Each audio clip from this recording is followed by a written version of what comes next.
Hi అండి, నేను మీ Kusmani. కుస్మాస్ kitchen ఛానల్కి మీ అందరికీ స్వాగతం. ఈరోజు కుస్మాస్ కిచెన్లో ఇడ్లీలో వేసుకునేటువంటి కారం పొడి వీడియో చూపించబోతున్నాను. ముందుగా ఈ వీడియో మీకు నచ్చినట్లయితే లైక్ చేయండి, షేర్ చేయండి. కొత్తగా నా ఛానల్ చూసేవాళ్ళైతే నా ఛానల్ని సబ్స్క్రైబ్ చేసుకోండి. సబ్స్క్రైబ్ చేయగానే గంట సింబల్ వస్తుంది, దాన్ని క్లిక్ చేస్తే కనుక ఆల్ అనే ఆప్షన్ కూడా వస్తుంది. దాన్ని క్లిక్ చేస్తే నేను పెట్టు ప్రతి వీడియో మీకు నోటిఫికేషన్ వచ్చేస్తుంది.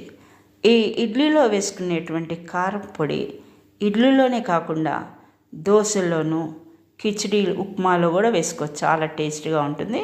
మరి ఎలా చేయాలో చూసేద్దాం. ముందుగా స్టవ్ ఆన్ చేసుకుని స్టవ్ పై ప్యాన్ పెట్టుకుని కొంచెమే ఆయిల్ వేసుకోండి. దాంట్లోకి పచ్చిశనగపప్పు, మినప్పప్పు, కొన్ని పల్లీలు వేసుకోవాలి. అన్నీ కూడా అరకప్పు వేసుకున్నాను. వీటిని చక్కగా దోరగా వేపుకోండి, మరీ ఎక్కువగా కూడా వేపద్దు. కొంచెం వేగిన తర్వాత ఒక 2 స్పూన్లంత ధనియాలు, 1 స్పూన్ జీలకర్ర వేసుకోవాలి. వీటిని వేపుకునేటప్పుడు మీడియం ఫ్లేమ్లో పెట్టుకుని నిదానంగా వేపుకోవాలి. ఇప్పుడు దీంట్లోకి కొంచెం కరివేపాకు కూడా వేసేసుకోండి. కరివేపాకు కూడా వేస్తే చాలా రుచిగా ఉంటుంది, మంచి సువాసన కూడా అనమాట ఈ ఇడ్లీలో వేసుకునే కారపొడి. వేగిపోయిన తర్వాత దీన్ని మనం స్టవ్ ఆఫ్ చేసుకుని ఒక ప్లేట్లో షిఫ్ట్ చేసుకుందాం. అదే ప్యాన్లోకి కొంచెం ఆయిల్ వేసుకుని దాంట్లోకి ఎండుమిర్చి వేసుకుందాం. ఇది సుమారుగా ఒక 50 గ్రాములు ఉంటుందన్నమాట. వీటిని కూడా మీడియం ఫ్లేమ్లో పెట్టుకుని వేపుకోండి. మరీ ఎక్కువగా వేగనిచ్చి మాడగట్టుకోవద్దు.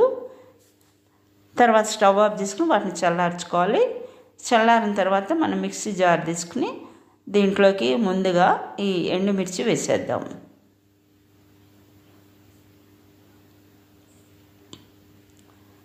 దీంట్లోకి తగినంత ఉప్పు కూడా వేసేద్దాం. ఇప్పుడు మనం దీన్ని గ్రైండ్ చేసుకోవాలి. చూసారు కదా, మరీ మెత్తగా కూడా అవ్వక్కర్లేదు, ఈ మాదిరిగా అవుతే చాలు. దీంట్లోకి ఇప్పుడు మిగిలిన వాటిని కూడా వేసేద్దాం.